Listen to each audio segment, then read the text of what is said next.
Zanzarda road તરફથી પસાર થઈ ત્યારે મેં આ છોકરાને જોયું, જે બધા લોકો સાથે કંઈક વાત કરી રહ્યો હતો અને ફરી ચાલવા લાગતો. તેના પગ લથડાતા હતા, ચાલવામાં અસુવિધા હતી.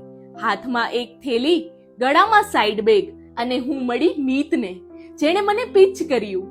બહેન, આવી ગરમીમાં આમનેમ ના ફરો, હું ગરમીથી બચવા રૂમાલ વહેંચું છું, શું તમે એક ખરીદશો? મેં કહ્યું હા હા જરૂર. મીત, આજે તો ખરેખર બહુ ગરમી છે હો. ત્યારે તેણે જવાબ આપ્યો, તાપમાન 45 હોય કે 50, મારી મહેનતનો પારો તો ક્યારેય નહીં ઉતરે. મેં તેને કહ્યું કે બસ હું 2 મિનિટમાં પાછી આવું છું. અને જ્યારે હું ફરી આવી ત્યારે તેના રૂમાલ નીચે પડી ગયા હતા અને મુશ્કેલીઓની વચ્ચે પણ તે કોઈ ફરિયાદ વગર કામ કરી રહ્યો હતો. તેણે મને એક રૂમાલ આપ્યો.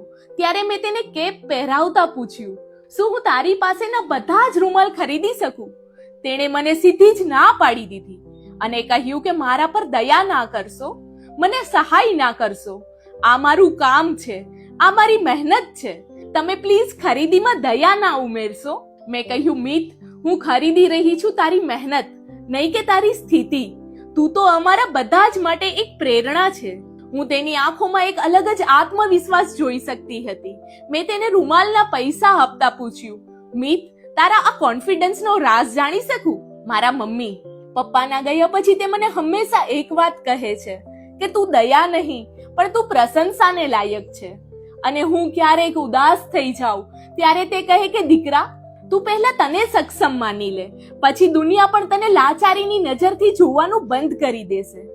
મિત ધીરે ધીરે પોતાના ઘર તરફ ચાલવા લાગ્યો. પગ લથડાતા હતા પણ મન એકદમ મક્કમ.